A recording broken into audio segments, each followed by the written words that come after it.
Welcome my dear friends, मैं आपका राजा। हमारा चैनल स्काईफ्लाई ओवर सर्विस स्वागत है सभी लोगों को। दोस्तों, मैं आज एक सर्बिया का बारे में, सर्बिया वर्क परमिट के बारे में मैं बताता हूं आपको। ये सर्बिया है ना, यूरोप में आता है, शेंगन नहीं है, शेंगन होने वाला है। इसलिए सर्बिया में आजकल है ना, किसी ने किसी को वर्क परमिट में जाना है, लीगल तरीके से जाना है, वो भी आफ्टर पेमेंट के साथ पेमेंट देके जाना है, तो ये अच्छी बड़ा मौका है। सर्बिया वर्क परमिट यूरोप में आता है जी।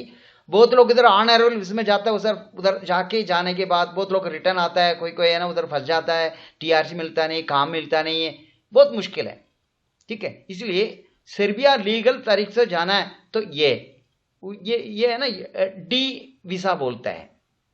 ठीक है, सर्बिया में दो तरीके से जाता है। एक तो ऑन अराइवल वीसा में जा सकता है, इसमें रिस्क 90% रिस्क है, क्योंकि वापस भेजता है। ठीक है, कोई कोई अंदर जाता है, फिर काम ढूंढता है, काम मिलता है नहीं है, करेक्ट ना, वो लीगल स्टे है। ओके, ऐसा भी जाता है। और डी वीसा मार के उधर डायरेक्ट काम में उतर के काम भी करता है। इन दोनों में क्या फर्क है? ऑन अराइवल वीसा में सेफ्टी नहीं है, लीगल नहीं है। ओके, लीगल मतलब 1 महीना के लिए ना वो वैलिडिटी, उसके बाद अपना मर्जी से वो रहता है, काम करता है। ठीक है, लेकिन डी वीसा वर्क परमिट में जाना है तो पासपोर्ट में इधर से वीएफएस में सबमिट करके पासपोर्ट में विषय छाप के फिर जाता है, इसलिए वो लीगल है। ऐसा जाने में हमको कोई दिक्कत नहीं है, उधर जाके तुरंत टीआरसी मिलेगा, अप्लाई करेगा तो मिलेगा। ठीक है ना, मिलने के बाद क्या होता है, शेंगन नहीं जा सकता है, लेकिन वो कंट्री में, सर्बिया में हम लीगल तरीके से काम कर सकता है। दूसरा, नौकरी मिलने के टाइम वो भी ट्रांसफर भी कर सकता है, परमिट, ऐसा बहुत सारा फैसिलिटी डी वीसा में है। ये हम डी वीसा के बारे में हम बात करेंगे। ओके मेरे फ्रेंड्स, आज इधर है ना, हम काम देंगे मतलब general helper, cleaner, construction labour, ये बहुत बड़ा कंस्ट्रक्शन एंड मेंटेनेंस कंपनी को चाहिए। ओके, सो इसीलिए उसमें कंस्ट्रक्शन में कोई भी इंटरेस्टेड है, क्योंकि ये तो बहुत बड़ा हार्डवर्क भी नहीं है हमारा इंडिया जैसा।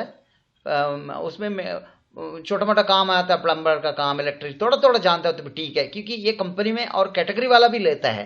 पहले हम क्लीनर हेल्पर में ले रहे हैं, उसमें उधर जाने के बाद किसको किसको थोड़ा स्किल्ड अच्छा आएगा, उनको अपना कैटेगरी बनाता है, 100-200 यूरो ज़्यादा बढ़ता है। ये सैलरी डिटेल, उसका टर्म्स एंड कंडीशन मैं आपको बताता हूँ।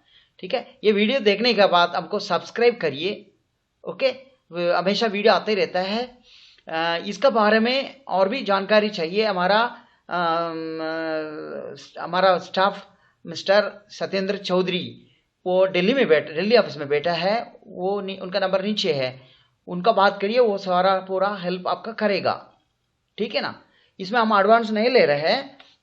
Okay, so the job is cleaning और कंस्ट्रक्शन लेबर। कोई भी आपका कंस्ट्रक्शन में ज़्यादा ओवर टाइम मिलता है। ठीक है, दोनों में ही मिलता है, लेकिन कंस्ट्रक्शन में जाने के टाइम उधर क्या है, सीखने के लिए बहुत सारा मौका है, सीख सकता है।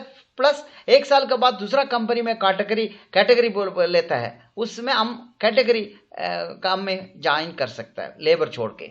इसलिए प्रोमोटेड मतलब अच्छा सैलरी में करना है ना, एक ही जगह में कोई नहीं रहता है। फिर भी है ना, ये वीसा में डी वीसा में जो उधर रहता है ना, शेंगन कंट्री जाने वाला का बहुत सारा अच्छा है, क्योंकि कोई भी शेंगन कंट्री ट्राई करने के टाइम उधर से जॉब ऑफर मिलता है। जॉब ऑफर मिलने के टाइम हम एम्बेसी जाना पड़ता है, उसी टाइम वो ही पूछता है टीआरसी है क्या तुम्हारे पास, नहीं है, ऐसा पूछता है। इसलिए ये टीआरसी है प्लस वर्क परमिट भी है, इसलिए वो शेंगन जाने के लिए वीसा भी मिलने के लिए इजी रास्ता ही है। सो डी वीसा इज गुड, इसमें आप लोग जा सकता है, अप्लाई करिए। एज डी काम का बारे में बताता हूँ। एज है ना 21 से 45 तक है। ठीक है, हाँ, मतलब प्रोसेस टाइम है ना 2 महीना तो लकी लगता है, 1 महीना में वर्क परमिट कापी आता है, फिर हम वीएफएस में सबमिट करना है। वीएफएस आपका किधर जाना है, उधर हम अपॉइंटमेंट निकाल के देंगे, आप जाके एक वीएफएस सबमिशन टाइम आना चाहिए। वीसा सबमिशन, ये पासपोर्ट सबमिट होने के बाद वीसा अटैचमेंट करके और 15-20 दिन लगेगा, वो आने के बाद आपको टिकट वगैरह करेंगे, जब भी आप पेमेंट करना है, फिर फ्लाई करना है। ठीक है ना, टोटल प्रोसेस 2 महीने तो लगता है। इसमें अकोमोडेशन है, लेकिन फूड नहीं। 8 घंटे के बाद ओवर टाइम भी है, आपको काम आ सकता है। मेरा ख्याल से सबके आज का कंडीशन में 500 यूरो मिल रहा है, नहीं तो ओवर टाइम के साथ 600 मिल रहा है, तो भी 100 आप निकाल दीजिए हमारा फूड के लिए। 500 यूरो बोलेगा तो 45,000 इंडिया भेज सकता है, ये खाली एक साल के लिए समझ लीजिए, क्योंकि उधर बहुत सारा मौका आता है, आप जंप कर सकते हैं इधर से उधर उधर से, करेक्ट ना। हाँ, हमारा तरफ से एटलीस्ट बेसिक आपका हेल्प कर सकता है। सुनिए, देखिए इसमें और भी पूरा सारा डिटेल पढ़ लीजिए, डिस्कस करिए। हमको चाहिए पासपोर्ट ओरिजिनल चाहिए और व्हाट्सएप में photograph, passport front end back, इतना ही चाहिए, ठीक है ना। हम एडवांस नहीं लेंगे, वीसा के बाद एडवांस है। कोई भी है आपका फ्रेंड्स है, ये इन्फॉर्म करिए, शेयर करिए, फिर हमारा चौधरी के पास बात करिए, ठीक है ना। फिर फाइनल टाइम मैं चाहिए तो मैं बात करूंगा, नहीं तो चौधरी पूरा हैंडल करेगा हमारा, ठीक है, क्योंकि हमारा दिल्ली एम्बेसी VFS का काम पूरा वही दिखता है, संभालता है, ठीक है ना। थैंक यू, सब्सक्राइब करिए, थैंक यू फॉर वॉचिंग।